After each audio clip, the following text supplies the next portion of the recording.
Iniciando aqui mais um TED Talk, agora para abordarmos a vida de São Luís, rei da França. E trouxemos aqui como convidado um participante estreante, o Lorenzo Lazzarotti. É assim que pronuncia? Sim, tudo certo. Ok.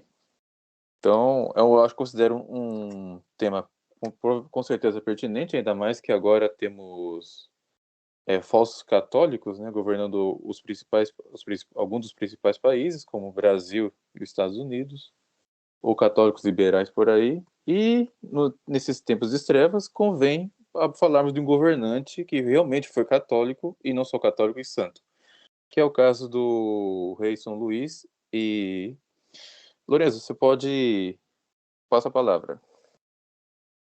Bom, salve Maria, agradeço a oportunidade de estar aqui. A vida de São Luís IX é uma coisa assim que nós poderíamos passar 20 horas comentando os principais pontos de virtude e não ia dar para esgotar o assunto nem de longe.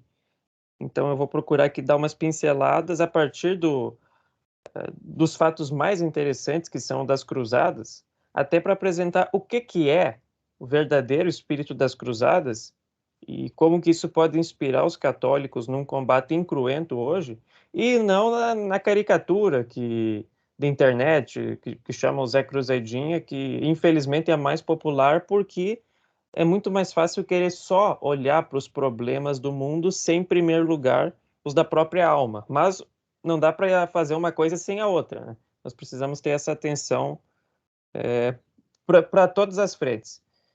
Então, eu fiz uma série de vídeos no meu canal, História e Fé Católica, sobre São Luís. As pessoas gostaram muito. Quem quiser ter mais conteúdo, história da igreja, vida de santos, combate à crise da igreja hoje, pode conferir no meu canal, História e Fé Católica. Espero que gostem. E pergunto se eu posso já iniciar a questão da biografia ou se tem mais algum detalhe, Luciano. Esteja à vontade. Tá. Então é o seguinte, ao invés de começar com ele bebê, eu vou primeiro dar um fato e a partir daí eu faço o retrospecto. Vamos pensar o seguinte, ele já era considerado um rei santo, toda a França amava ele, estava lá com seus 30, 40 anos, era relativamente jovem, e ele cai doente, isso na França, com uma disenteria, e ele vai definhando. Quer dizer, toda a população já vai lamentando a doença que tomou conta do rei. Ele vai ficar doente por volta de novembro, e quando a situação vai piorando, quando chega em dezembro, toda a França já vai lamentar a morte iminente do rei. E a mãe dele, que muitos dizem que era santa, que era a rainha Branca de Castela, porque ela nasceu na Espanha, como eu disse, muitas pessoas até pleiteiam que ela venha a ser canonizada um dia, e eu particularmente apoio isso.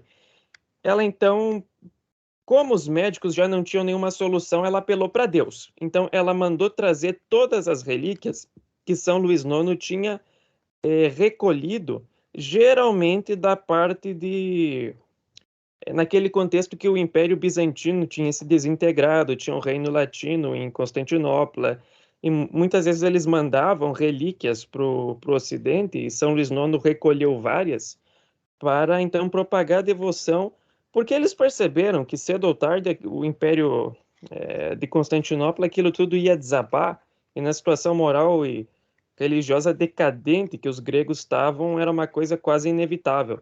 Então ela manda trazer fragmentos da cruz verdadeira, os cravos que perfuraram Nosso Senhor, a coroa de espinhos, todas as relíquias que São Luís IX tinha, muitas vezes até a preços, por assim dizer, altíssimos, resgatado da parte de italianos de Veneza, e ela faz uma oração que eu vou ler aqui, que eu tenho, aliás, um livro que eu recomendo, Um Nobre Exemplo da História, de Leopoldo Gioso Sobrinho.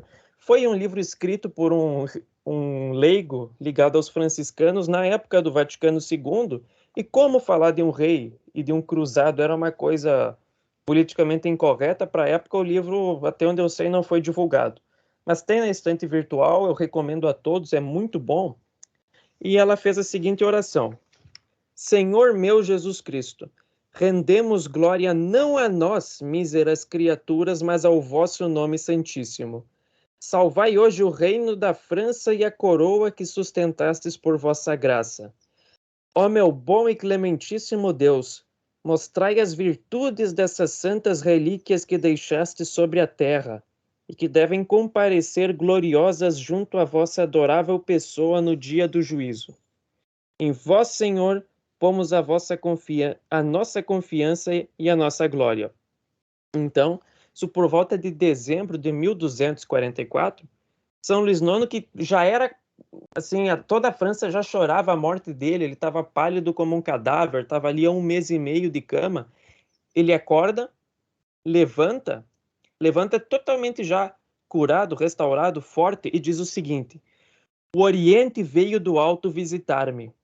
A sua luz se difundiu sobre mim e o Senhor me livrou da morte. Ó bom Deus, sende bendito, eu vos juro que me tornarei um cruzado. Senhor Bispo, eu vos peço a graça de me assinalar com a cruz ultramar. Cruz ultramar era um pano, um tecido em forma de cruz que colocavam na roupa da pessoa que tinha feito o voto e, portanto, um juramento diante de Deus de partir em cruzada.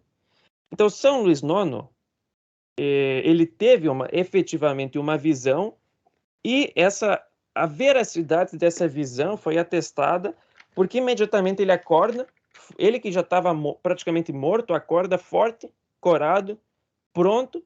Então ele viu a situação trágica que os cristãos estavam enfrentando na Terra Santa, compreendeu que a vontade de Deus era que ele partisse em cruzada, logo ele vai partir. E a mãe dele, que ele nunca, a vida inteira, tinha desobedecido em absolutamente nada, e que, como eu disse, provavelmente é santa, chorou muito, dizendo para ele não ir, porque o coração de mãe dela dizia que eles nunca mais iriam se reencontrar. E pela primeira vez na vida, para obedecer a Deus, ele vai desobedecer a mãe e vai, de qualquer modo, preparar uma expedição que vai ser a 7ª Cruzada. Então, aqui já fica patente o quê?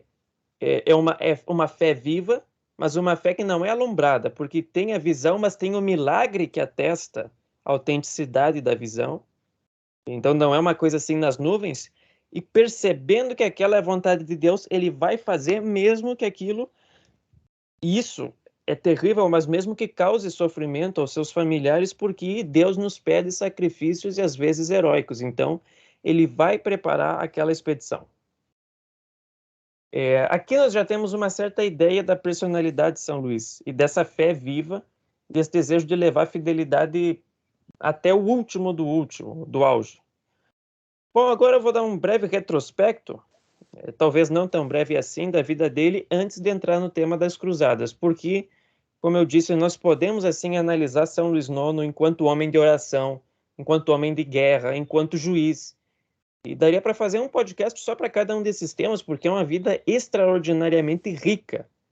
Então agora vamos Ele é mais retornar ali.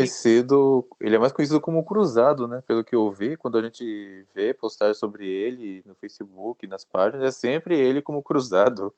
Rei Cruzado, né? Mas os pormenores não tem muita coisa. Fora o fato dele ter trazido a coroa de espinhos, né?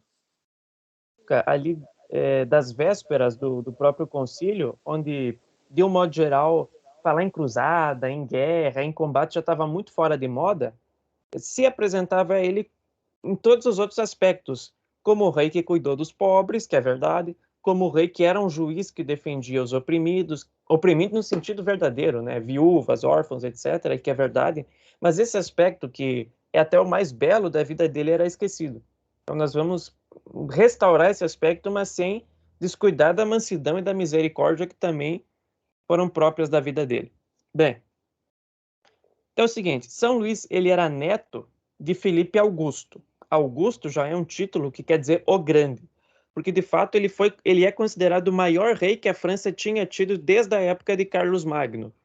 Ele lutou na Terceira Cruzada junto com Frederico Barbarroxa, Ricardo Coração de Leão, expandiu muitas fronteiras da França e, como todos os governantes, aliás, como todas as famílias da época, até dos camponeses, ele arranjou o casamento do filho com que o filho, que era Luís VIII, com a princesa Branca de Castela. Os casamentos eram todos arranjados e funcionavam. Enquanto que hoje as pessoas procuram se casar. Quando se casavam, agora nem isso, né? Por puro romantismo, e o resultado é que tem um divórcio ali em 5, 10 anos. Bem, então, o príncipe Luís VIII também, Isso quando dura 5 ou 10 anos, né? Tem divórcio que dura um dia, que vem depois de dias. Britney exatamente. Spears lá durou, acho que depois de. Nem chegou um dia. Mas é Você o vê resultado, né? Do... quando falta esse amor à cruz e esse senso de que a outra pessoa não é perfeita, mas eu tô junto com ela por uma razão mais alta, aí a coisa não anda, não dura. Nem uma amizade, né? Então, ainda mais um casamento. Então, Luís VIII, que era o príncipe herdeiro, um grande guerreiro, também um homem de oração, se casa com a princesa Branca de Castela, um casamento feliz, e eles vão tendo ali os seus filhos. Luís IX não é o mais velho, mas como infelizmente até pouco tempo atrás, né, na história da humanidade, a mortalidade infantil era uma coisa muito comum. Praticamente todas as famílias perdiam, às vezes, bebês ou crianças. Ele tem um irmão e uma irmã mais velho, mas os dois não saem da infância e ele então fica como herdeiro. Ele nasce em 25 de abril de 1215, portanto, século XIII, que é o século das cruzadas, das catedrais góticas, do apogeu do gregoriano, da escolástica, que é o século de São Tomás de Aquino, do qual ele vai ser amigo, como eu falo mais adiante. Então, é o apogeu, assim, da Idade Média. Ele nasce no Dia das Cruzes Negras, que praticamente ninguém conhece porque ele acabou com essa festa, quer dizer, era um dia de penitência por causa de uma epidemia que muito tempo antes tinha andado em Roma, e todo mundo então saía na rua com cruzes negras, com velas, fazendo súplicas de perdão dos pecados, pedindo a Deus que não mandasse epidemias, etc. Só que quando nasce o filho então da Rainha Branca, se torna um dia de alegria. E essa festa praticamente é abolida e cai no desuso, mas era uma alegria santa que vinha de Deus, porque ia ser talvez o maior rei que a França, pelo menos o maior desde Carlos Magno, certamente, que a França teve. Bem, mais ou menos nessa época aí dos primeiros anos de São Luís, o avô Felipe Augusto vem a falecer enquanto ele já tinha tratativas com o rei João II de Jerusalém para mandar reforços e novas expedições para as cruzadas. Rei de Jerusalém aqui é só um título, porque eles já não tinham a posse da Cidade Santa, mas de algumas outras terras ali na região. Bem, então Felipe Augusto vem a falecer e Luís VIII se torna o novo rei de França, onde ele continua a obra do pai, ele que era um grande guerreiro, e ao mesmo tempo da educação dos filhos. Então, a Rainha Branca vai, sobretudo, proporcionar essa formação moral e religiosa, com um grande papel de franciscanos, sobretudo Frei Pacífico, que era um guerreiro italiano que conheceu São Francisco de Assis e largou tudo para se tornar um dos seus primeiros franciscanos, enquanto que o pai Luís VIII vai proporcionar a formação do heroísmo a serviço da fé. Então, de lutar, de treinos, de competições, mas não por vaidade, não para conquistar a dama, não para ganhar dinheiro, mas para fazer a vontade de Deus e sim para defender os mais fracos. Então, essa é a concepção da cavalaria medieval, heroísmo a serviço da fé. A partir do momento que os cavaleiros vão trocar o heroísmo a serviço da fé pela dama, pelo castelo, aí tudo vai desabar, que é mais ou menos no século XIV e XV, com os trovadores e tudo aquilo que vai dar no humanismo e na Renascença. Bem, Luís VIII ele vai lançando expedições contra os ingleses que invadiam, os ingleses sempre quiseram conquistar a França, até muito tempo depois, e também contra os primeiros núcleos de cátaros, que eram hereges gnósticos que se espalhavam por toda aquela região do sul da França, norte da Itália. Luís VIII vai ter um reino relativamente curto e ele vai fazendo uma dessas expedições, ele estava em Montpensier, e ele sente sintomas de disenteria, que era uma doença de alta mortalidade. Então ele vai se retirar, ele vai mandar uma carta para a capital. Na época, São Luís IX tinha uns 11 anos, em que ele vai retornar, vai passar um tempo com a família para descansar antes de recuperar a saúde antes de voltar para os combates com os ingleses. E tá perfeito. Então eles preparam ali a comitiva de retorno.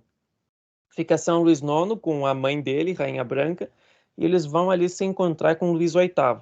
São Luís IX pede autorização para a mãe, que era a rainha, e era a mãe, obviamente, e ele então parte a cavalo sozinho na frente para ser o primeiro a se encontrar com a comitiva do pai.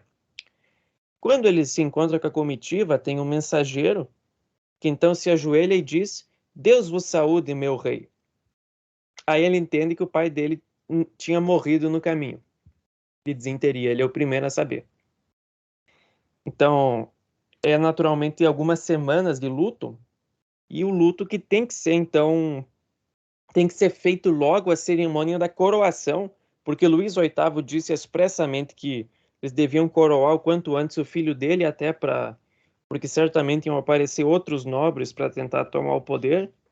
E enquanto Luís IX não tivesse ali uns perto de 20 anos, então estava na minoridade, o governo ficaria com a mãe, a Rainha Branca, que era uma mulher forte, inteligente, prudente, que faria um ótimo governo. De fato fez. Então, a cerimônia de coroação de São Luís IX é toda ela recheada de simbolismo. E vale a pena ler alguns trechinhos aqui e comentar, porque aí nós vamos entender muito melhor como que era a vida e a mentalidade das pessoas na Idade Média. Que é o seguinte.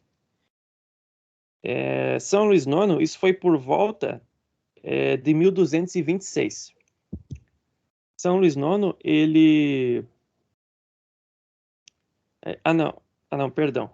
São Luís IX, ele então estava ali com os seus 12 anos, e a cerimônia era o seguinte: ele ficava ali num castelo, vinha o arcebispo de Paris, e portanto com ele o resto do clero, batiam na porta do castelo, e os guardas então perguntavam: o que vocês querem aqui? Eles dizem: nós queremos aquele que Deus escolheu para ser nosso rei. A pergunta era repetida, e na terceira vez os guardas então abriam. Então subia o arcebispo com os outros religiosos até o quarto onde estava o rei, no caso São Luís, com 12 anos, nem isso, com uma espécie de túnica que era mais ou menos um pijama, deitado, ou seja, a ideia de repouso, paz e tranquilidade. Então, eles entoavam orações e colocavam vestes de prata. Afinal, o rei usa ouro. Como ele não é rei, ele é príncipe, vai usar prata e uma espécie de touca com veludo ornada com diamantes e uma pluma. E eles iam entoando orações, colocavam aquelas vestes, então se dirigiam para a Catedral de Reims. Lá tinha um trono vermelho, escarlate, com franjas de ouro, toda a solenidade presidida pelo arcebispo de Paris, e eles entregavam a espada de São Pedro, que séculos antes o Papa São Leão III doou de presente para Carlos Magno, que, basta dizer, a Igreja permite em certas dioceses da França e da Alemanha a veneração pública de Carlos Magno como santo. Então, eles entoavam mais orações e aclamavam Luís como rei. A partir daí, ele fazia uma série de juramentos. O principal é o seguinte: em nome de Jesus Cristo, prometo ao povo 3 coisas: esforçar-me-ei para que viva sempre em paz, impedirei o roubo e a iniquidade, darei ordens para que a clemência e a justiça sejam observadas nos julgamentos. Ou seja, é a busca da paz, mas uma paz que nasce da ordem. Segundo Santo Agostinho, a paz é a tranquilidade da ordem. Portanto, o promotor da paz não é o pacifista, mas é a pessoa que combate o mal e a partir daí promove a verdadeira ordem. Bem, se entoavam mais algumas ladainhas e se faziam perguntas semelhantes às que tem, por exemplo, na Crisma. Luís, quereis observar a fé católica e unir as boas obras à fé? Quero. Quereis ser o guarda e o defensor da Igreja e dos ministros de Deus? Sim. Quereis governar e defender segundo a justiça dos vossos pais o reino que Deus vos deu? Sim, e com quanta graça Deus me der, esforçar-me-ei para ser o orgulho e a consolação de todo o meu povo.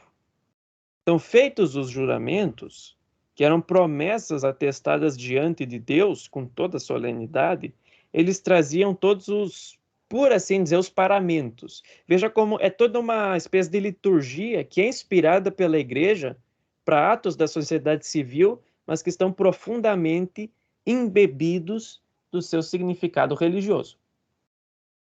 Aí Então, você compara isso com a cerimônia na posse do Bolsonaro, né? Que ele abriu mão da missa de posse, né? Ele colocou no lugar um culto ecumênico eu acho que era com padre católico, pastor protestante, se não me engano tinha até judeu no meio. Aí você vê, e diante do presidente que se diz católico, né? veja o esvaziamento de toda a solenidade, de todo cerimonial, de todo. E isso não só o Bolsonaro, mas qualquer presidente hoje. É uma coisa assim, é um formalismo que ninguém mais dá a mínima para aquilo, porque já não quer dizer nada. Você veja, por exemplo, cerimônias assim, na Idade Média, elas eram inclusive feitas com as devidas modificações para a posse de presidentes das repúblicas católicas. Tinha república em Veneza, em várias cidades da Itália, tinha na Suíça, tinha cidades livres da Alemanha, e eram cerimônias assim, embebidas do seu sentido religioso. Então se fazia ali diante do altar do Santíssimo Sacramento, ou seja, literalmente diante de Deus, se colocava a coroa, as sandálias, as esporas, a espada, o cetro, todos os objetos que também eram abençoados pela igreja, e então tiravam aquelas vestes e o rei ficava novamente só com aquela espécie de pijama, ou seja, uma ideia de nudez diante de Deus. Não vai ser nudez por motivos absolutamente óbvios, né? E o arcebispo então fazia a sagrada unção com a ampola de óleo que uma pomba tinha trazido para São Remígio quando ele fez a unção do primeiro rei da França, que foi Clovis, que se converteu em 496. E era uma cerimônia que foi mantida ininterruptamente até a Revolução Francesa. Se eu não estou enganado, até alguns momentos da Restauração, até que a ampola se perdeu. Assim como tudo que é nobre, belo e verdadeiro vai desaparecendo no mundo moderno, né? Essa cerimônia, ela foi. Eu lembro que tem no YouTube um vídeo que mostra uma representação cinematográfica da coroação do rei, acho que Carlos VII, contemporâneo da Joana d'Arc, da Santa Joana d'Arc, né? Uhum. A cerimônia é semelhante a essa, então, né? Sim. Sim, e com a mesma ampola de óleo que Deus enviou através de uma pomba no batismo e na coroação de Clovis. Então era vamos dizer, do ano 500 até a Revolução, uns 1.200 anos, pelo menos ininterruptamente, com um milagre contínuo, né? O óleo e todas as cerimônias, uma beleza que mostrava o sentido religioso daquele governo. Então se fazia a unção com esse óleo, e ele era então aclamado solenemente como o novo rei da França, executor da vontade de Deus. Pois bem, São Luís IX, então, ele já legitimamente era rei, mas como ele tinha ali nem 12 anos, é claro que ele não ia governar ainda. E apesar de toda essa solenidade, sempre apareciam nobres que, incentivados pelos ingleses, procuravam fazer rebeliões sob o pretexto de que a rainha vinha da Espanha, que tinha um ministro cardeal que era da Itália. Então, aquela concepção bem estúpida de que os povos, mesmo católicos, não são irmãos. E se Então, o espanhol tem que brigar com o português, o francês tem que brigar com o alemão, ao invés de unir cada um nas suas diferenças para combater os maometanos, os infiéis. Então, esse espírito de briguinhas nacionais fez muito mal para a cristandade no final da Idade Média. Mas então São Luís, ele vai, já aos 13 anos, ter o seu primeiro combate contra uma rebelião de Pedro Mauclerc, alinhado com Hugo de Lusignan, e os dois instigados por Henrique III da Inglaterra. E ele manda ali um recado dizendo para Pedro Mauclerc: vinde comigo ou contra mim.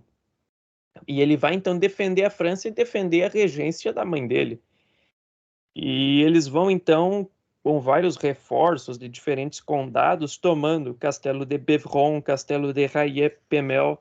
E quando eles chegam no principal, que é o Castelo de Bellerme, fica muito frio, era inverno. E o Conselho de Guerra propõe então que eles se retirem. E eles vão mandar um recado para a Rainha Branca, e ela, como boa mãe, como mãe católica, diz não, vocês têm que aguentar. Não dá para começar a carreira de um novo rei com uma derrota dessas. Então vocês têm que dar um jeito de passar por isso. Não é a mãe que fica, ai, coitadinho do filhinho. Claro, ela sofreu, afinal era o filho dela e os soldados do reino que estavam passando frio. Mas, acima de tudo, eles precisavam vencer. Não dava para começar a vida pública de São Luís com um fracasso. Então, como aliás todo o povo já gostava muito do príncipe, já via nele um jovem extraordinário, vão fazer tudo possível para pegar toda a lenha que está ao alcance para aquecer os soldados, e São Luís fica no acampamento com eles, passando as mesmas provações, as mesmas dificuldades, vencem aquela provação, depois tomam o castelo de Bellerme, e como para garantir a paz, então, é selado um acordo no qual a filha Yolanda, do Pedro Mauclerc, ela é dada em casamento para o irmão mais novo de São Luís, Carlos d'Anjou, para então fixar de que não haveriam novas rebeliões. E assim que se fazia diplomacia na Idade Média, por meio dos casamentos arranjados e, como eu disse, funcionava. Ah, mas se São Luís tinha 13 anos, então o irmão dele era uma criança, claro.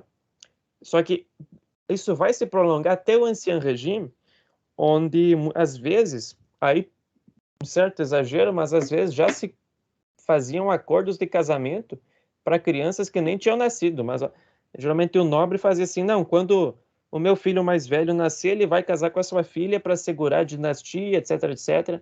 Mas geralmente na Idade Média, esses casamentos arranjados, eles eram feitos já tendo uma certa noção do temperamento, para que não fosse de fato uma camisa de força, tendo uma certa compatibilidade, mas colocando a serviço de um ideal mais alto. Então, São Lisnano ele vai já enfrentando e vai barrando outras rebeliões, também combate contra os albigenses nesse período da regência. Por volta dos 20 anos, ele então se casa com Margarida da Provence, qual eles teriam 11 filhos, embora nem todos, como eu disse, nem todos chegariam à idade adulta. E ele, por volta também de 20 anos, ele vai assumir o poder, aclamado já. Como que era a vida espiritual dele? Porque aqui, como eu disse, ele já combatia, ele tinha esse ideal da cavalaria, ele já desde criança treinava, cavalgava, inclusive, jovem ele aprende e fica fluente em latim, e latim não é fácil, quem já tentou ou já aprendeu sabe que não é fácil. E como que era a vida espiritual de São Luís? Quer falar alguma coisa? Não, eu ia comentar que lá de latim, por exemplo, eu só sei rezar em umas palavrinhas ou outras, né? De algumas fórmulas escolásticas aí que a gente aprende aí. Mas não é fácil mesmo. Porque quando começa, como o latim não tem artigo, né? Então tudo vai depender das declinações, que vai mudando a palavra. E para aprender isso, tem que ter muita determinação, né? E um bom professor de preferência, não é algo simples. Mas ele aprendeu e era fluente. Até pessoas dizem, só os monges na Idade Média que estudavam. Isso é mentira. Essa ideia de que a Até, igreja Até os hereges sabiam latim. O Calvino mesmo, ele escrevia primeiro. O Calvino, por exemplo, ele escrevia primeiro em latim os seus livros ali. Inclusive, a instituição da religião cristã, ele escreveu primeiro em latim, depois foi para o francês. Claro. E se for ver no auge ali da Idade Média, mais ou menos nessa época, Santa Gertrudes, a Grande, uma mulher, ela era uma riquíssima em conhecimento em latim, escrevia suas obras em latim. A igreja diz, a igreja perseguiu as mulheres. De que modo? Quando, onde, como, por quê, quem, em qual encíclica? Me dá aí a documentação. Aí a pessoa já, mas eu vi no Fatos Desconhecidos. Então, uma coisa, Lourenço, que eu ia comentar também é que até aqui, pelo que você expôs, já mostra que as vidas dos reis não é essa vida de bom vivant, né, que muitos pregam por aí. Como podemos ver, eles tinham suas obrigações, eles padeciam, né, muitas coisas, e, e mesmo as famílias reais e as nobres, muita gente tinha a vida muito curta, né, então, e no meio dessa prole de filhos, muitos acho que não apenas alcançam a fase adulta, mas muitos já morriam ainda bebês Sim. nessa fase aí. Toda a vida era muito mais dura tanto dos reis quanto dos camponeses. E, aliás, essa ideia assim de que a vida do rei é fácil, geralmente é uma caricatura, foi muito martelada pela propaganda iluminista, maçônica, do final do Ancien Regime, de que aquela história que todo mundo vê na escola, o rei não fazia nada, a igreja não fazia nada, e o pobre do camponês que paga tudo para todo mundo. Não era assim. Agora, o nobre do final do Ancien Regime, ali, Luís XV, Luís XVI, tinha muita decadência moral e religiosa em relação ao nobre da época de Luís XIV. Eu nem estou comparando com a Idade Média. Mas isso eram problemas que não decorriam da nobreza, mas decorriam de que aquelas pessoas já não tomavam a nobreza a sério. E, bom, as cabeças rolaram porque eles já não queriam lutar contra nada, só queriam viver em bailes. Agora, quando a gente vê, isso é a exceção, mas quando a gente vê o esmagador, a maioria, é o contrário. E algumas cabeças rolaram literalmente, né? Diga-se de passagem. Exatamente, exatamente. Então, vamos falar um pouco da vida espiritual de São Luís IX. A vida inteira, né? Ele começava o dia assistindo o ofício das matinas que os monges rezavam. Geralmente, como eu disse, franciscanos, e eu já explico por quê. No caso, frades franciscanos.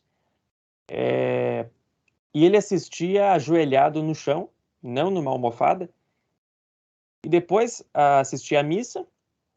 Geralmente não comungava, porque infelizmente naquela época a comunhão frequente era algo, tinha caído em desuso, mas assistia à missa, então fazia suas orações, sobretudo gostava muito dos salmos, do ofício de Nossa Senhora. Não existe santo que não foi muito devoto de Nossa Senhora. E a partir daí tinha suas ocupações como rei, que em tempos de paz ele fazia administração, construía hospitais, favorecia a igreja em escolas. Ele tem um dos trechos que eram mais lembrados da vida dele até algum tempo atrás, do Carvalho de Vincennes, onde ele ficava que nem os pretores romanos embaixo de um carvalho, julgando. Todo mundo podia lá fazer a sua queixa e ele, como juiz supremo, porque o rei, até a época de Luís XVI, ele era o supremo juiz da nação, ele ia decidindo os litígios e com muita sabedoria, com muita prudência, de acordo ali com as necessidades das pessoas. Pode parecer primitivo para nós, mas comparando com prepara uma petição para ingressar no judiciário, para fazer uma prova, para daqui a 3 anos ter uma decisão provisória que em 5 anos vai ser reformada, aí vai ter uma apelação, daqui a 12 anos vai ter uma sentença definitiva, a coisa não cola, né? Então, ele tinha essa vida no qual, ao longo do dia, pasmem, Ele tinha por volta de 8 horas dedicadas à oração e exercício de piedade. Qual que era a ligação dele que eu falei com os franciscanos? É o seguinte, não só a educação dele foi, sobretudo, colocada nas mãos de franciscanos, como ele, assim como a mãe, era um terceiro. Terceiro é um leigo consagrado que permanece no mundo, tem a sua profissão, sua família, se casa, etc., mas ele é membro terceiro daquela ordem religiosa. Portanto, ele tem um conjunto de obrigações, alguns dias de penitência a mais, orações que ele deve fazer diariamente, para ter toda uma vinculação com aquela ordem enquanto membro no mundo. E de que São Luís IX, ele era autenticamente franciscano e autenticamente um terceiro. E tinha, como todo terceiro, licença para, em determinadas ocasiões, utilizar publicamente o hábito franciscano. E muitas vezes ele vivia com o hábito franciscano debaixo das roupas de rei. Tanto que tem até exposição, eu não vou saber se está em Paris, mas na internet tem fotos do hábito franciscano utilizado por São Luís IX, que é guardado como relíquia. E teve até uma vez um nobre que perguntaram onde que está o rei. Ele falou, tá lá aquele bobo vestido de frade. E na hora, esse nobre caiu com um ataque epilético, porque Deus castigou assim a insolência que ele tinha para com o santo. Ele vivia também entre austeridades, penitências, jejum. Muitas vezes o confessor dele ia obrigando a diminuir as penitências que ele fazia, porque ele não era frei e, portanto, não podia ter o mesmo grau de ascese dos freis para permanecer como rei. E com o passar dos anos, como eu disse, ele teve 11 filhos. À noite, então, ele dava ali, ensinava os filhos a rezar, rezava com os filhos, ensinava ali o básico do catecismo, e todos os dias ele lia a Sagrada Escritura comentada por Santo Agostinho. Então, é toda uma vida espiritual voltada para a glorificação de Deus, utilizando ali da monarquia como um instrumento para isso. Portanto, é um serviço à França, mas é sobretudo a França servindo a Deus. E aí nós vamos entrar também no caso célebre da Sainte-Chapelle, da coroa de espinhos, que foi em 1238, que é aquele mesmo período em que tem o Império Latino de Constantinopla, muito polêmico, que os cruzados eles tinham tomado Constantinopla em 1204. Não foi, assim, a melhor ação do mundo, mas considerando a atuação porca e canalha que os bizantinos tiveram ao longo de todas as cruzadas, no qual eles procuravam tratar os ocidentais como bárbaros, idiotas, que estavam lá para fazer um servicinho sujo e depois, através da diplomacia, da política suja, dos acordos, eles irem retomando tudo para o império, sem falar na decadência moral e religiosa e com o problema ezicaísmo e doutrinas ocultas correndo no clero grego cismático, se compreende que os cruzados, então, perderam a paciência. De qualquer modo, eles tomaram Constantinopla e foram mandando muitas relíquias para o Ocidente. São Luís IX ficou sabendo que o imperador latino de Constantinopla ele tinha penhorado numa soma muito alta, seria hoje na casa de dezenas de milhões de reais, a coroa de espinhos, todas as relíquias. E ele manda 2 dominicanos para Constantinopla para, então, adquirirem para a França essa relíquia. Eles entram em contato, a coroa já estava com os venezianos, eles vão até Veneza, onde tem aquela linda Basílica de São Marcos. Só que, como geralmente Veneza, mesmo no contexto medieval, já estava se preocupando mais assim, em ganhar muito dinheiro e ser uma cidade influente no Mediterrâneo do que com o lado religioso, eles fazem ali, eles aceitam que São Luís entregue um resgate pela coroa e levam para a França. Então, quando a coroa de espinhos chega na França, São Luís IX, ele se prostra no chão, ele estava descalço e sem, vamos dizer que a cabeça limpa, sem coroa, sem nada, os irmãos dele também, E aí vai todo o clero, bispo, padre, arcebispo, cardeal, vai o povo e os mais diferentes nomes, todo mundo se prostra no chão em adoração de Nosso Senhor para receber a relíquia que Cristo utilizou por nós para a nossa redenção. E São Luís manda a construção da Sainte-Chapelle, que é uma das igrejas assim mais lindas de todos os tempos. Como eu disse, é uma capela, portanto, ela é relativamente pequena, mas ela é muito alta, e o espaço, vamos dizer, todo o espaço possível e imaginável para colocar um vitral, eles colocam. A parede na Sainte-Chapelle são só aquelas colunas para sustentar o teto, mas o grosso é de vitrais, e só de você olhar fotos do interior da Sainte-Chapelle, já dá a impressão de que você está no céu, porque é uma elevação, aquela luz que brilha nos vitrais, é uma coisa magnífica. Eu nem preciso dizer que essa... Quem projetou devia estar muito bem inspirado, né? Porque eu vejo a foto da Saint-Chapelle, é tudo... foi feita para entrar realmente uma capela feita para receber uma iluminação ali, né? Sim. É uma construção magnífica mesmo. E eu não tenho dúvida de que os arquitetos, provavelmente religiosos, eles devem ter tido várias conversas com São Luís, que não era arquiteto, mas era santo, para idealizar esse local. E realmente a pessoa que entra lá, ou se a gente só pelas fotos já tem essa impressão, Se sente arrebatada, né? E eu nem preciso dizer que a Sainte-Chapelle quase foi totalmente destruída na Revolução Francesa, e os revolucionários, como era a Capela dos Reis, todos os símbolos da monarquia, flores de lis, por exemplo, foram destruídos.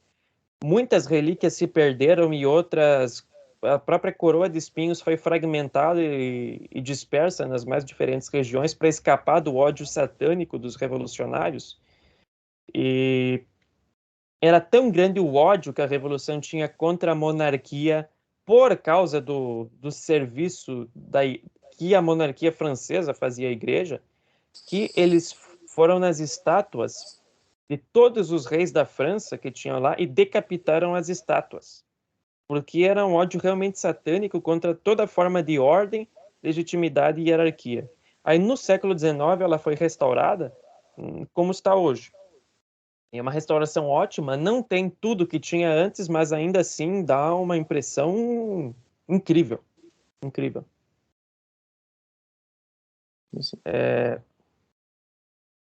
Bem, nós comentamos aqui um pouco sobre São Luís IX, como eu disse, verdadeiro leigo, verdadeiro franciscano e verdadeiro santo, como da Ordem Terceira. E é um exemplo para nós. A gente não pode ficar pensando assim, mas se eu fosse padre na Idade Média, eu ia ficar santo, mas do jeito que está hoje, bom, vamos fazer o que está ao nosso alcance. Nós podemos não estar na situação ideal, mas a igreja nos chama a combate contra, por exemplo, as heresias que tomaram conta da igreja por dentro. Então, As pessoas esquecem que a época que nós estamos é a época que Deus destinou a gente, né?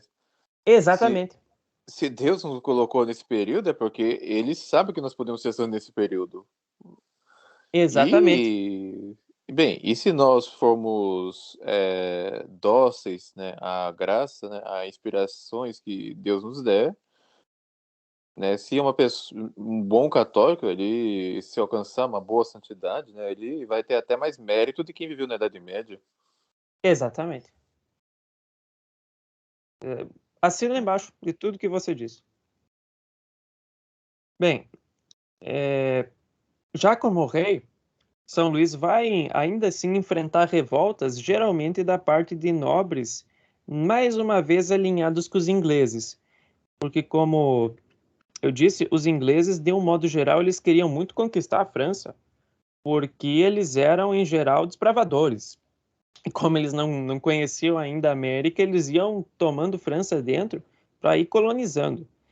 Embora é preciso dizer, hoje nós pensamos em ingleses, a gente já pensa país pragmático, frio, protestante, maçônico. Mas, de fato, a Inglaterra medieval, apesar desse problema, vamos dizer, dessas brigas contra a França, era uma nação muito católica e era a nação que provavelmente mais tinha mosteiros do mundo.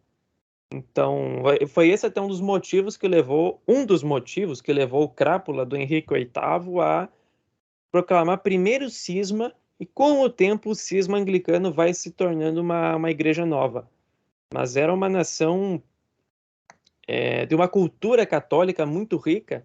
Se você procurar aqueles cantos ingleses de Natal, que têm origem na Idade Média, são coisas maravilhosas. Mas bem, São Luís IX ele não quer combater os ingleses, mas como eles estão apoiando uma série de insultos e provocações que o Conde de Marne fazia contra a família real, não dá para deixar que essas coisas fiquem impunes. Se os ingleses são cúmplices do Conde de Marne, bom, é uma pena, mas pior para eles.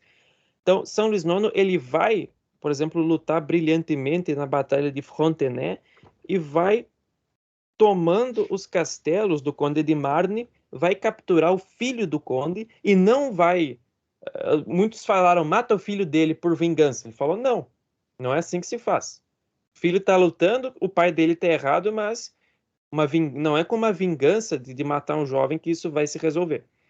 Então, ele vai vencendo novas batalhas e, em determinado momento, eles chegam na ponte de Taillebourg, que era o local que eles tinham que passar para tomar, então, os principais castelos do conde, e junto com ele já estava o próprio rei Henrique III da Inglaterra, porque os reis comandavam, né, as batalhas, isso até o final da Idade Média, mais ou menos até a questão ali de quando entra a arma de fogo e começa a mudar todo o panorama. Bom, a cavalaria francesa não vai conseguir penetrar nas defesas da ponte de Taillebourg. Então, São Luís IX em pessoa vai comandar uma carga de cavalaria com aquele elan característico dos franceses, porque, assim, outra coisa, a gente está acostumado com aquela piada idiota de que os franceses são covardes, que geralmente quem difundiu isso foi os britânicos, a partir ali da queda da França na Segunda Guerra. Mas quando a gente vê a história da França de um modo geral, é o país, assim, o maior militarismo da Europa, no mesmo nível de Alemanha e Espanha, em matéria de heroísmo, se não maior, porque o país quando a gente fala cavaleiro medieval, o país da cavalaria é a França. Os outros países vêm bem depois, então São Luís IX vai com ímpeto e ele vai ir atropelando, e claro, abatendo, né? Não é que nem aquela coisa dos filmes, ela deu um soco e a pessoa desmaiou. Não, ele ia lá e matava. Mas ele vai atravessando e os ingleses vão... Em determinado momento, São Luís IX, ele chega ali, atravessa a ponte, está no acampamento inglês, e aí o comandante Leicester comemora, opa, capturamos o rei da França. O problema era conseguir efetivar essa captura, porque mesmo praticamente isolado, São Luís IX ia derrubando eles e com esse ímpeto foram vindo mais cavaleiros franceses e todas as tropas caem em debandada. Mais de 4.000 ingleses são capturados ou abatidos, baixas. O Conde do Marne foge e pede uma trégua, porque no dia seguinte era domingo. E conforme o costume da igreja, determinado em vários concílios, tinha a trégua de Deus, não só no domingo, mas vários dias por semana, em certos momentos do ano litúrgico, onde não se combatia. Porque, como geralmente esses europeus eles eram descendentes dos bárbaros, francos, alamanos, germanos, eles viviam para a guerra. E o jeito que a igreja foi domando eles para que eles continuassem fortes, mas sem se matarem sem motivo, foi por meio de ações assim como da trégua de Deus. São Luís respeitou e Deus abençoou, porque na segunda-feira tem uma outra vitória ainda maior e o Conde do Marne então desiste. Ele tinha 200 cavaleiros de elite capturados, mais 200 guerreiros capturados, os castelos dele estavam destruídos, quer dizer, tudo deu errado. O filho dele preso, então ele se rende e vai ter uma série de medidas ali para garantir que novas revoltas não viessem a acontecer, e Henrique III da Inglaterra foge. E São Luís IX, com muita altivez, concede um salvo-conduto para que o rei, então, feita ali a paz, retornasse ao seu país. Depois da Idade Média, uma ação dessas nem sem chance que aconteceria, de conceder um salvo-conduto para um rei inimigo. Mas eles consideravam, de fato, o direito internacional como algo, não faça aos outros aquilo que não gostaria que fizessem para você. Então, isso era algo inteiramente respeitado. Bem,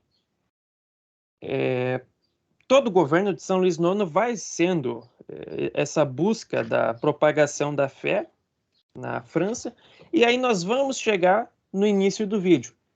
A doença, 1244, quase morte dele em dezembro, a cura súbita e a visão para a cruzada.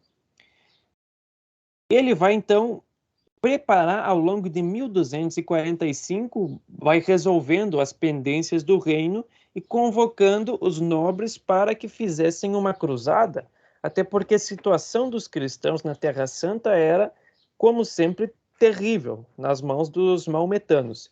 Eles vão preparando aquela expedição, a igreja vai naturalmente mandar solenemente que pregadores façam, enfim, os seus sermões. Geralmente cistercienses, desde a época de São Bernardo, tinham ficado com a fama de pregadores de cruzada, e eles vão fazendo então os preparativos para uma expedição.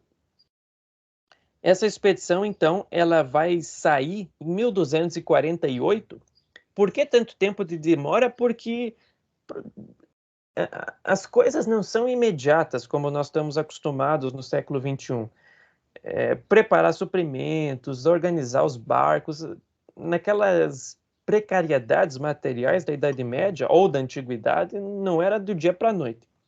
Então, eles saem em 1248, com todas as bênçãos da igreja, São Luís à frente de uma grande frota, e eles vão para Chipre, aquela ilha perto ali da Turquia. Até hoje os gregos e os turcos brigam lá. E eles vão ficar acampados lá, reunindo as tropas antes do alvo. O alvo não era diretamente Jerusalém, mas era o Egito, que era onde estavam os líderes ali, os sultões, que naquele momento tomavam conta da Terra Santa. Então, ia atacar o inimigo na casa dele. Em Chipre já vão ter problemas, porque muitos dos cruzados, como eu disse, aí entra aquele problema, o espírito da cruzada, de Godofredo de Bouillon, do rei Balduíno IV, o rei leproso, de São Luís IX, e o espírito que hoje é o do Zé Cruzadinha, quer dizer, o fanfarrão, o sujeito que vai lá, não está preocupado com a graça de Deus e começa bebedeira, começa a provocar as mulheres da região, começa a brigar sem motivo, começa a brigar com os outros cruzados, e São Luís IX tendo já que, às vezes, a tarefa mais difícil de governar os cruzados, na medida em que pessoas desse espírito medíocre, fanfarrão, iam se tornando maioria. E foi gente assim que acabou com as cruzadas. Então, em Chipre já vão ter algumas doenças que dá para se interpretar como avisos de Deus para aquelas pessoas que estavam na cruzada, mas que não eram dignos de estarem lá. Porque Deus não precisa de um exército de bêbados, de impuros. Deus quer, antes de tudo, combate contra os nossos próprios pecados. A partir daí se fala em combate com os maometanos, etc. Mas começa dentro de nós. Quem quer combater o inimigo externo sem olhar para o próprio interior, como é que vai ter as bênçãos de Deus? Se nem está na graça. Tanto que Deus mesmo não tá nem aí, né? Se for necessário, ele permite os piores fracassos, mesmo que a pessoa esteja numa missão assim. E já aconteceu algumas vezes, né? Diga-se de passagem. Claro. Porque Deus, é só ver, por exemplo, na Bíblia. Eu gosto muito do livro dos Juízes, mas pode ver no livro dos Reis, ou nos Macabeus. Quando as pessoas levam a vida interior a sério e reconhecem que toda vitória vem de Deus, um punhadinho pode mudar a história para sempre.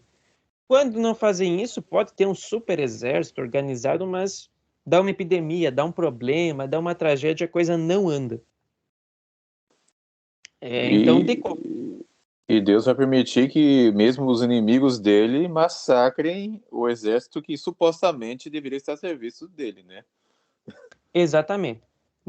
No Antigo Testamento isso era uma constante.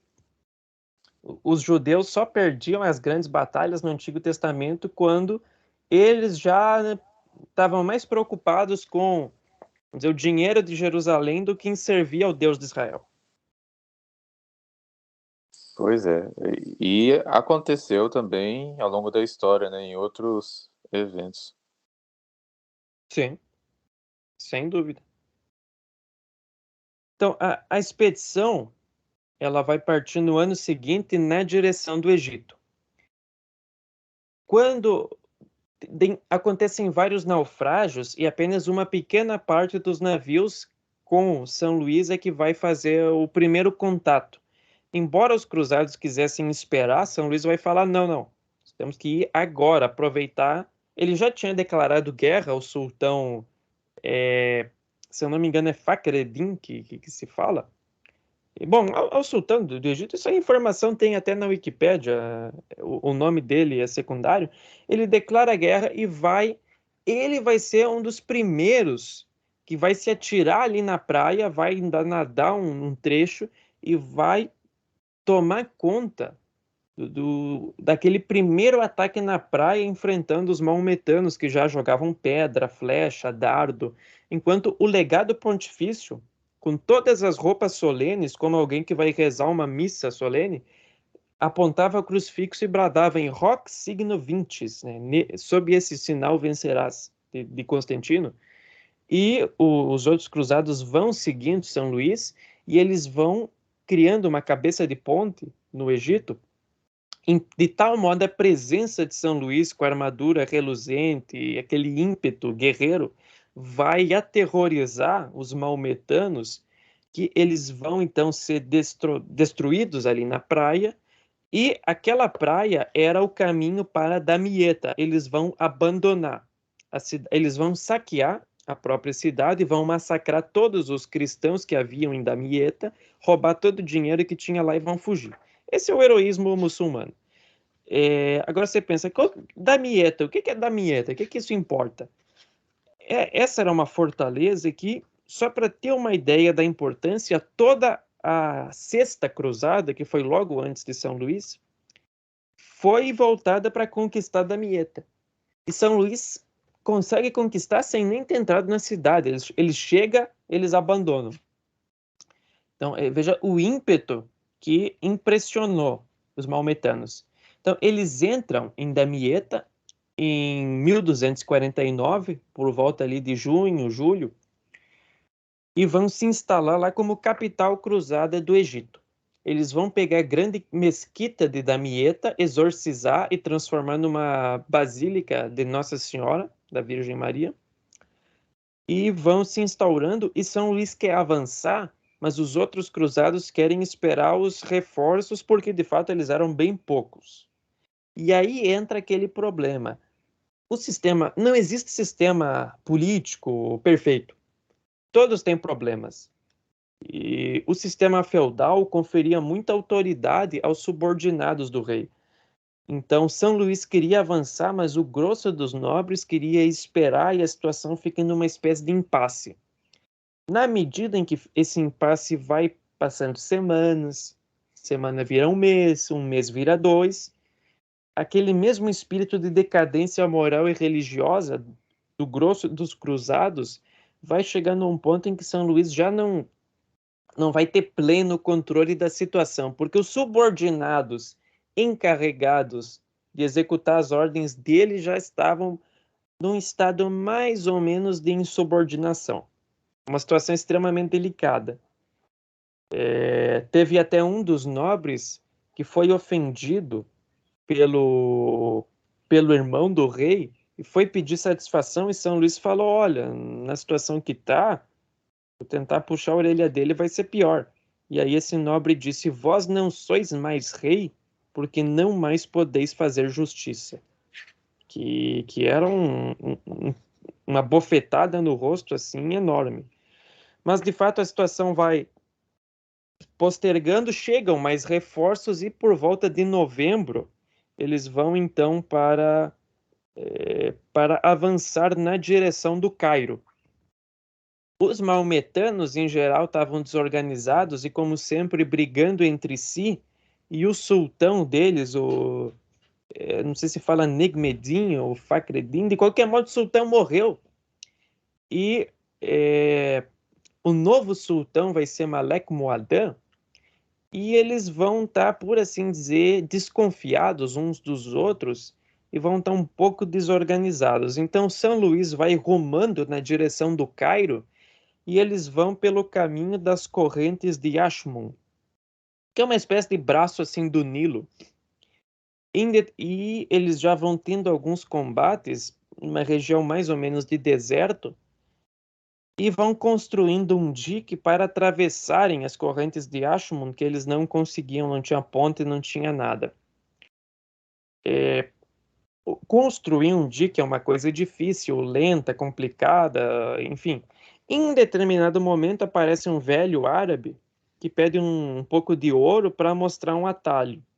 Naturalmente é uma coisa que gera desconfiança, então eles vão vendo ali se dá para confiar e vai uma vanguarda liderada pelo conde Roberto d'Artois, que era irmão de São Luís IX, junto com o conde de Salisbury, lembrando que não eram apenas franceses, então esses ingleses estavam também a serviço da igreja, cavaleiros hospitalários e cavaleiros liderados pelo próprio mestre da Ordem do Templo.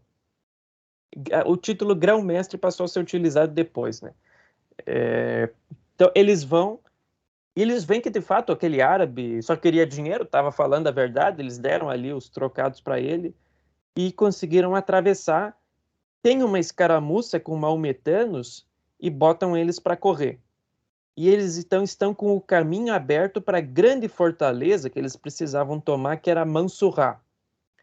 Só que Roberto, ele tinha jurado que eles não iam avançar, eles iam esperar todo o exército cruzado passar, que estava bem longe. Como eu disse, eles eram quase uma isca, né? Para ver se era seguro ou não. Ele falou, não, vamos esperar São Luís, vamos fazer uma coisa organizada, tudo mais. Atravessou, agora não, nós vamos conquistar Mansurrah e está acabado. Meu irmão vem depois, eu gosto muito dele, mas não podemos perder essa oportunidade. Todos os outros vão ficar meio assim. O mestre dos templários vai dizer, não, nós somos muito poucos, isso aqui está muito perigoso. E Conde Roberto vai dizer, mas vocês são covardes, você é um amigo dos muçulmanos. Quando ele fala isso, o mestre do templo, com quase lágrimas de indignação, vai dizer, como que é? Nós largamos a nossa família, as nossas terras, todo o nosso dinheiro, estamos aqui há décadas combatendo os maometanos, estamos avisando que isso aqui vai dar errado e você está dizendo que é porque nós somos amigos deles? Não, tudo bem, nós vamos obedecer, mas eu aviso que isso não vai dar certo. Então, eles foram lá, não avisaram São Luís e avançaram na direção de Mansurrah. Os maometanos, que sempre tinham superioridade numérica, afinal estão no país deles, vão deixar um grupo de maometanos atrapalhando lá o acampamento de São Luís, até para criar uma confusão de uma situação de caos, e outros vão retornando na direção de Mansurrah. O conde Roberto d'Artois entra na cidade, todos os cruzados entram em Mansurrah, e aí toda a população se subleva, os portões da cidade são fechados, os guerrilheiros maometanos vão atacando, fica mais ou menos uma espécie de Stalingrado medieval.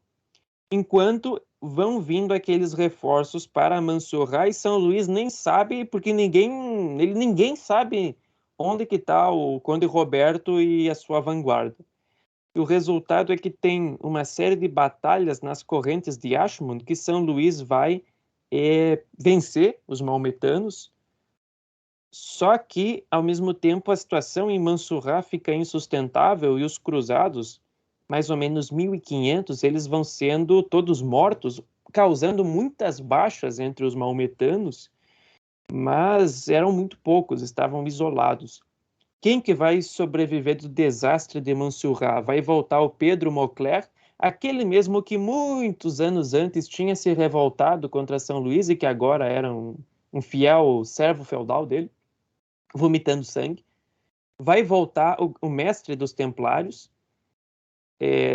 O Conde de Salisbury foi morto a flechadas. Roberto d'Artois foi morto na queda de uma torre. E mais de 1.500 cruzados vão perecer em Mansurrah. Quando São Luís IX fica sabendo de tudo aquilo, ele chora a morte do irmão dele, chora a imprudência do irmão dele e o desastre que tinha acontecido. Eles vão então se reorganizando para então atravessarem ali aquela região e tomarem Mansurrah, enquanto os maometanos vão fazendo uma pressão enorme para aproveitar aquele momento. Ao mesmo tempo, começava a quaresma e eles receberam não cinzas, mas areia na quarta-feira de cinzas. E eles vão na quinta-feira vencer uma grande investida feita pelos maometanos. Só que aí tem um problema: se você está no deserto, você fica dependente de uma única fonte de água. Os maometanos não, porque eles tinham as cidades, né? Eles conseguiam trazer. Então jogaram corpos em decomposição nas correntes de Ashmun, e o resultado é que em pouco tempo vai dar uma epidemia entre os cruzados, alinhada com tifo, no qual vão surgir manchas pretas no corpo, eles vão perder peso, vão ficar pele e ossos. E aí São Luís IX vai se comportar como quase um enfermeiro daqueles homens que ele tinha levado até lá. A situação vai ficando catastrófica, e quando São Luís IX cai doente, aí acabou a situação.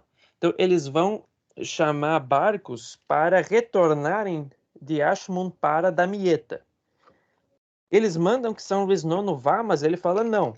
Vão primeiro o quê? As mulheres que acompanhavam eles, os feridos, os eclesiásticos. São Luís vai ficar com os combatentes. Eles conseguem aguentar um tempo enquanto tem essas retiradas, mas os maometanos vão avançar com um ímpeto cada vez maior. São Luís IX vai cair de esgotamento por causa do combate e da doença. Eles vão então ser capturados. São Luís IX é despido pelos maometanos, vão arrancar e vão pisar no crucifixo com aquele ímpeto sacrílego próprio dessa religião.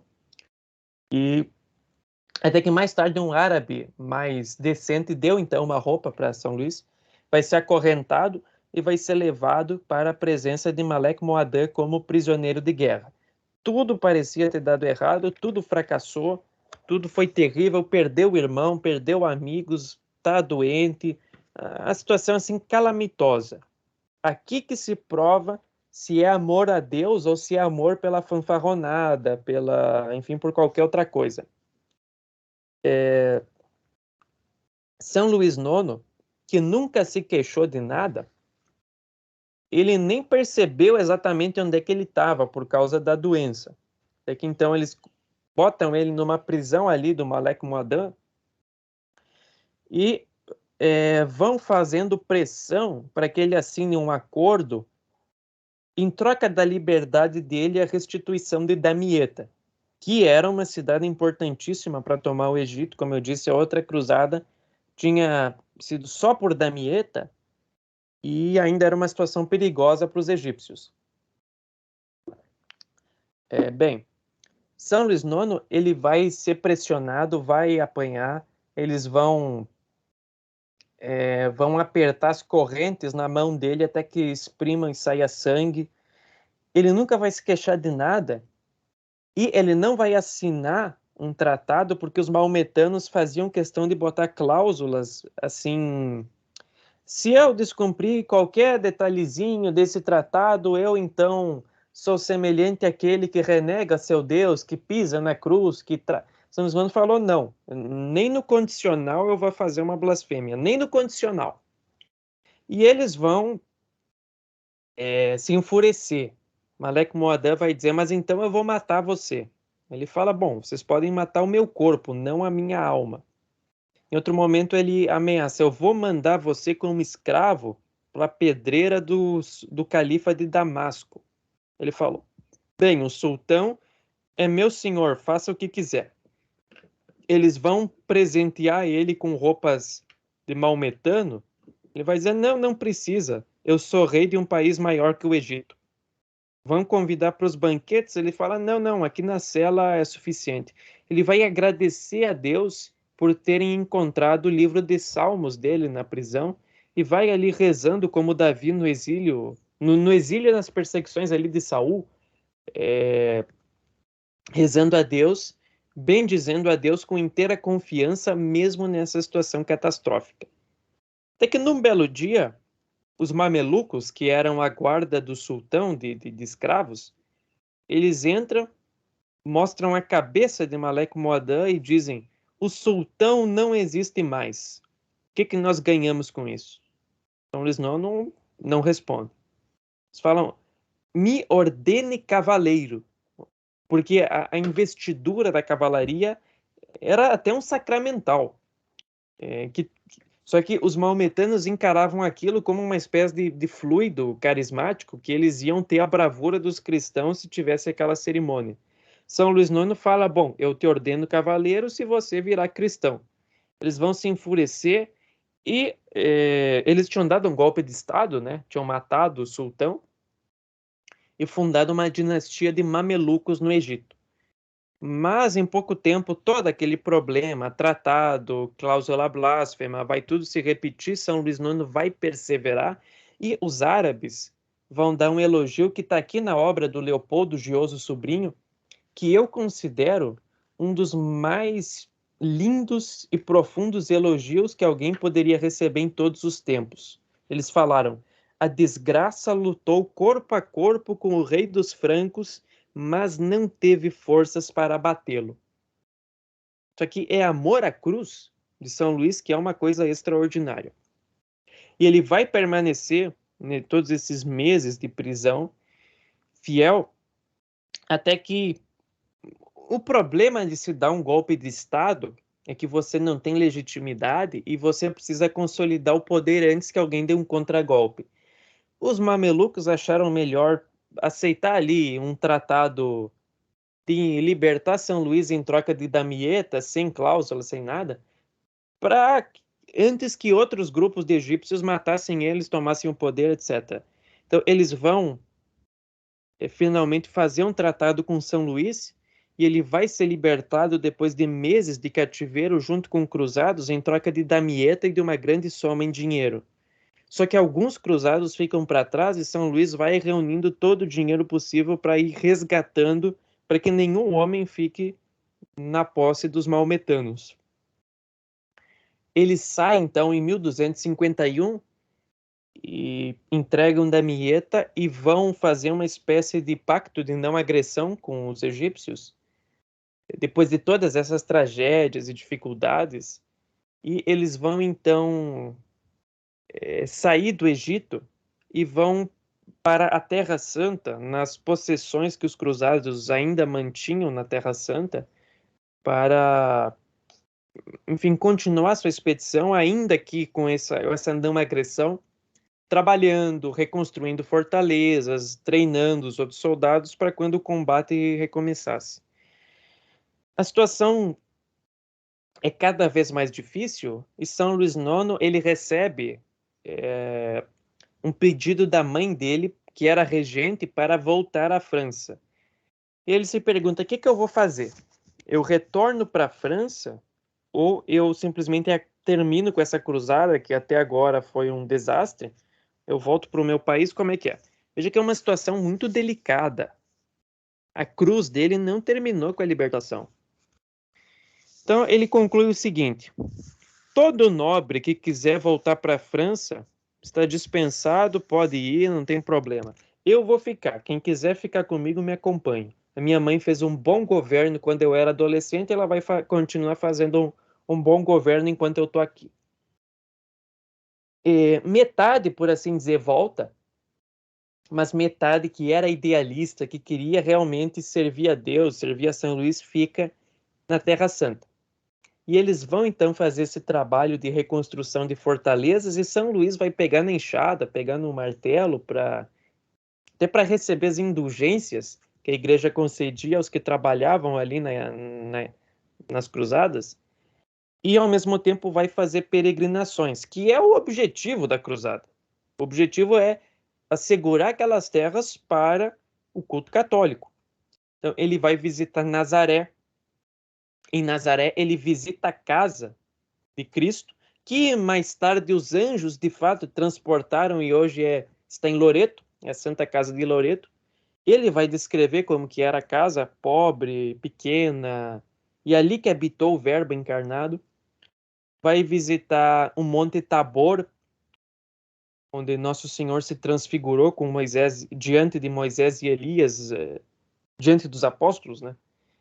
Vai visitar Sidom, que é perto de onde Nosso Senhor fez a multiplicação dos pães e dos peixes. Em 1254, em Sidom, ele recebe a notícia de que a mãe dele está no céu. Como ela tinha previsto muito tempo antes, depois que São Luís IX partiu em cruzada, mãe e filho nunca mais se veriam. São Luís IX não pôde se despedir do pai, também não pôde se despedir da mãe. Ele chora e, de fato, então, ele tem que retornar para a França, mas sem abandonar o ideal da cruzada e sempre desejando retornar o mais cedo possível. Ele se despede do patriarca latino de Jerusalém, daqueles soldados que ficam, e retorna então para um segundo governo na França, juntamente com a sua esposa Margarida, que tinha acompanhado ele no Egito. Ela acompanhava no acampamento e, aliás, ela engravidou ali de São Luís ao longo da expedição, e quando ele foi preso, ela entrou quando ela soube que São Luís tinha ficado preso lá, ela entrou em trabalho de parto e nasceu João Tristão, porque era o dia de tristeza, né? Então ele volta já com mais um filho, com a esposa, para um segundo governo na França. Naturalmente o governo é como o anterior, uma continuidade, os estamentos de São Luís, a promoção da justiça. Ele vai ter entre os seus conselheiros e amigos São Tomás de Aquino e São Boaventura. Vai essencialmente aquilo que eu falei antes, né? De propagação da fé, das igrejas, manutenção de hospitais, defesa dos mais fracos, mas sem nunca deixar o ideal da cruzada. E quando o filho dele, também chamado Luís, de 17 anos, que é o sucessor, com casamento marcado com a princesa Berengária de Castela, tem um mal e vem a falecer prematuramente, é um luto tão pesado que ele vai pensar em renunciar à coroa e passar os seus últimos dias como franciscano, e até o rei da Inglaterra vai para a França carregar o caixão do filho de São Luís, que ele tinha aprendido a respeitar. O Papa vai mandar suas condolências. É mais uma provação da perda do primogênito. Aí ele vai começar a ficar um tempo sem conseguir dormir. A vida fica muito amarga, mas o amor à cruz é o que mantém ele de pé. Bem, ele vai ser um grande protetor, sobretudo dos franciscanos, como eu já mencionei, e por volta de 1260, mais ou menos, a situação dos cristãos da Terra Santa vai piorando, porque aqueles mamelucos, liderados por Birbas, vão devastando cidades da Terra Santa, a Armênia. O Papa Clemente IV conclama os católicos a uma nova cruzada e, naturalmente, São Luís vai ser o grande entusiasta de uma nova expedição que é marcada para começar em 1270, onde, portanto, São Luís tinha ali 55 anos. Mas, apesar de ser um homem muito forte, naturalmente ele já estava desgastado por todos esses sofrimentos, trabalhos, enfim, inteiramente compreensível. Ele vai então levar os seus filhos adolescentes e ele vai dizer para a rainha Margarida que ela deveria ficar como regente na França. E ela tem um pressentimento de que eles não vão se voltar a se verem, assim como a Rainha Branca tinha tido anos antes. Bem, toda a cristandade, ela fica entusiasmada em participar de uma cruzada junto com o rei São Luís. Então, vêm reforços da Inglaterra, da Espanha, da Itália, da Alemanha, e eles vão se reunindo ao longo de 269 para partir em 1270. O objetivo, novamente, é o Egito, mas vai ser através de Tunis, que é aquela região ali a oeste do Egito, bem perto da Itália. O sultão de A- Tunis... Atualmente é a capital da Tunísia, né? Isso, exatamente. Que é onde ficava a antiga Cartago, que brigou com os romanos, etc, etc. Então, eles vão fazer essa expedição para a Tunísia para tomar esse país e, a partir daí, avançar no Egito. São Luís IX, então, parte. Na partida, ele já recebe outra notícia, a irmã dele, que era Clarissa. Clarissa é o ramo feminino dos franciscanos, chamada Isabel de Longchamp. Ela morre, e aí ele nem tem tempo porque eles já estavam praticamente no navio. Então ele simplesmente diz, agora a França tem mais uma padroeira no céu. E partem. Não pode se despedir também da irmã. Bem, eles avançam então na direção de Tunis, declaram guerra ao sultão, que é um Mohammed, assim, um nome... Isso aí também é informação que tem no Wikipédia, secundário. Ele declara guerra ali ao sultão e eles vão avançar, desembarcam e tomam a velha Cartago. E aqui eu acho magnífico porque tem um certo clima assim de despedida nessa última cruzada, que vai ser a última da história. Depois teve só uma expediçãozinha quase insignificante, que São Luís IX ele vai percorrendo as ruínas de Cartago, que é aquela grande cidade que quase conquistou Roma, quando Roma ainda estava bem no início. Ele vai se perguntando onde estão Aníbal, Didão, Cipriano, onde estão César, onde estão todos os grandes do mundo? Senhor, só vós permaneceis eternamente. Mas ele também lembra que de Cartago depois veio São Cipriano, lá ficou Santo Agostinho, veio uma série de outros santos do início da igreja, e ele vai então avançando na direção de Tunis, enquanto lá vêm os reforços do Egito. E eles vão ali tomando pequenas cidades da região, só que aí vem aquele velho problema. O irmão do rei, Carlos d'Anjou, da Sicília, já tinha se tornado rei da Sicília, que é uma parte ali da Itália, promete um grande número de reforços, é só esperar um pouquinho. E aí eles resolvem esperar, e por causa ali do clima de deserto, os alimentos vão começando a estragar e começa a arrebentar o mesmo problema de epidemia. As primeiras mortes vão ser de Hugo de Lusignan, conde de Marca, alguns outros nobres. Em pouco momento, alguns dos filhos de São Luís IX vão adoecer, entre eles o jovem João Tristão, que tinha nascido na outra cruzada. E São Luís IX, doente também, ele vai, de todos os mortos, procurar ajudar o filho dele, que tinha nascido, era protegido, nasceu numa cruzada. E eles vão levar João Tristão para o barco para tomar o ar ali do oceano, que se acreditava... Algo disso é verdadeiro, né? Que o ar do mar ajuda. Só que ele chega no navio e não sobrevive. Quando São Luís IX pede informações, de fato eles contam que o filho morreu. Ele também não pôde propriamente se despedir do filho. Veja as provações que a providência suscitava para esse santo. Mas João Tristão era também um jovem extremamente piedoso e santo, assim como o outro primogênito Luís que eu mencionei antes.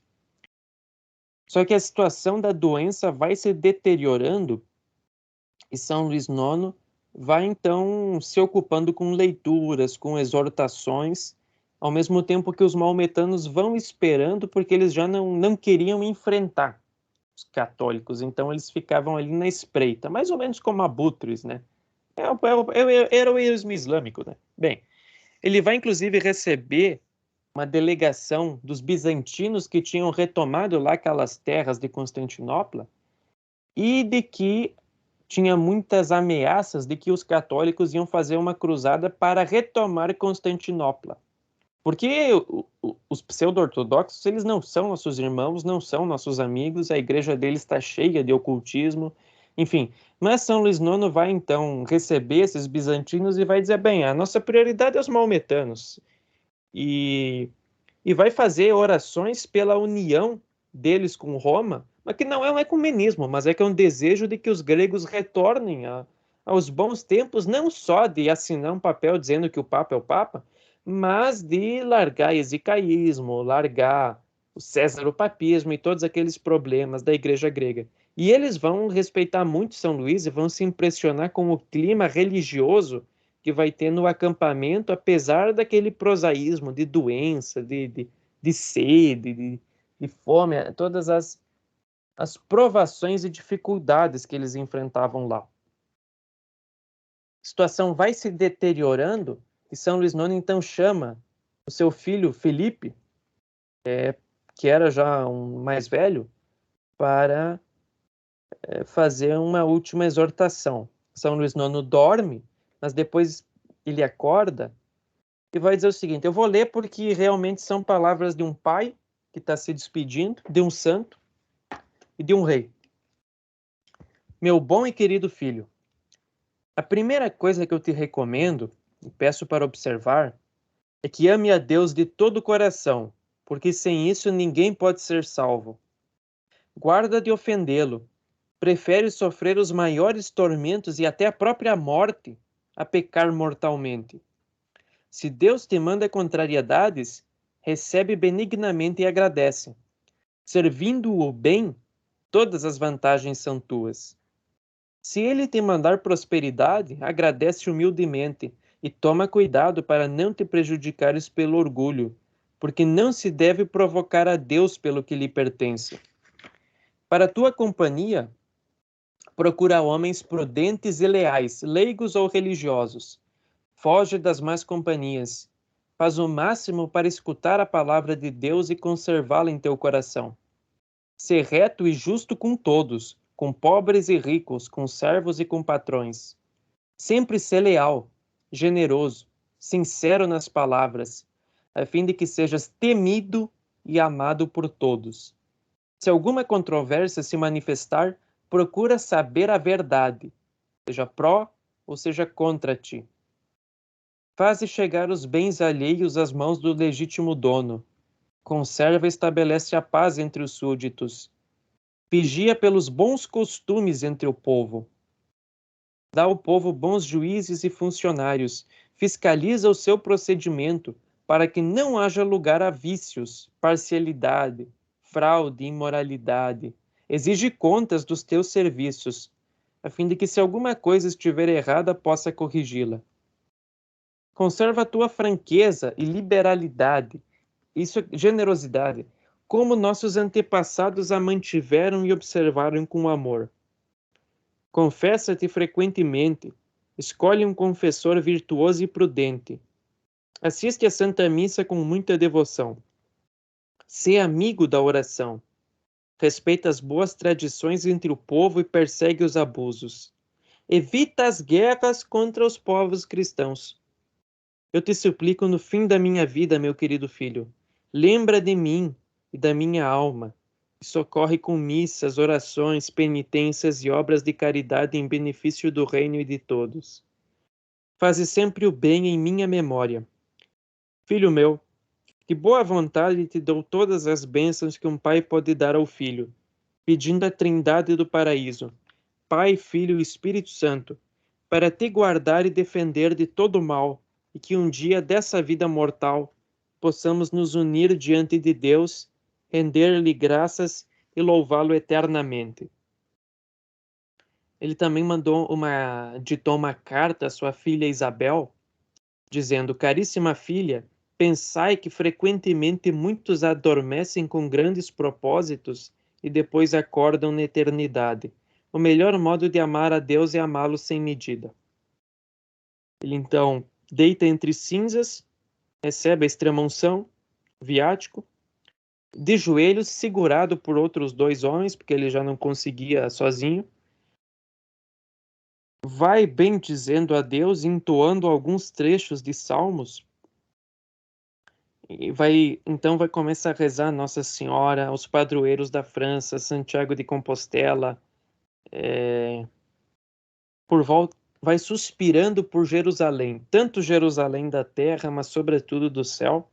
Ao meio-dia entra em agonia, dorme, e às 3 da tarde, o mesmo horário da paixão, ele acorda e exclama: Senhor, entrarei na vossa casa e vos adorarei no vosso santo templo.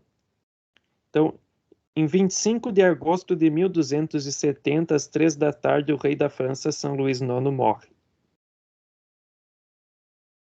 Todo o acampamento fica em luto e em silêncio, meditando o santo que todos eles tinham visto, conhecido, o maior rei que a França tinha tido, talvez em todos os tempos. Pouquinho depois da morte de São Luís, tocam trombetas, aqueles reforços do Carlos d'Anjou tinham chegado. Veja como Deus faz as coisas. Era o momento de São Luís IX partir. De fato, Carlos d'Anjou chora muito a morte do irmão dele. E, bem, os maometanos que estavam tão orgulhosos, quando veem Carlos d'Anjou, eles, por assim dizer, fogem, se rendem, fazem um acordo. E Carlos d'Anjou não leva adiante. Ele aceita ali um dinheiro dos maometanos, um tratado de não agressão, alguns direitos para os missionários e a coisa acaba assim. Quando eles vão voltando para a Europa, dão alguns naufrágios, milhares de cruzados morrem em naufrágios, provavelmente porque Deus não aprovava esse não continuamento da obra de São Luís. Ele vai ser venerado como santo antes do fim do século, já é beatificado, e o Papa Bonifácio VIII canoniza solenemente São Luís.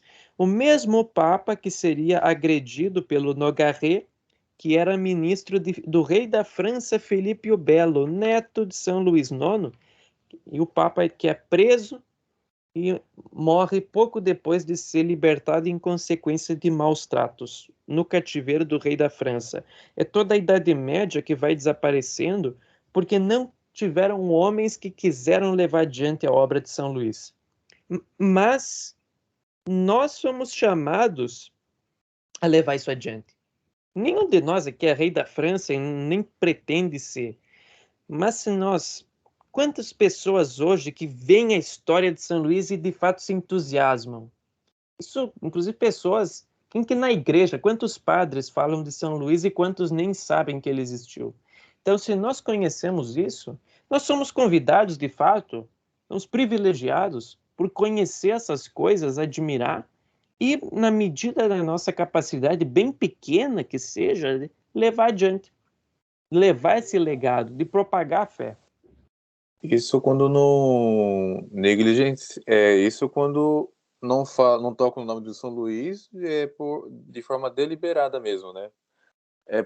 Exato. Por assim dizer, negligenciar mesmo, né? O nome dele. Até porque o São Luís, como você mostrou nessa exposição, né?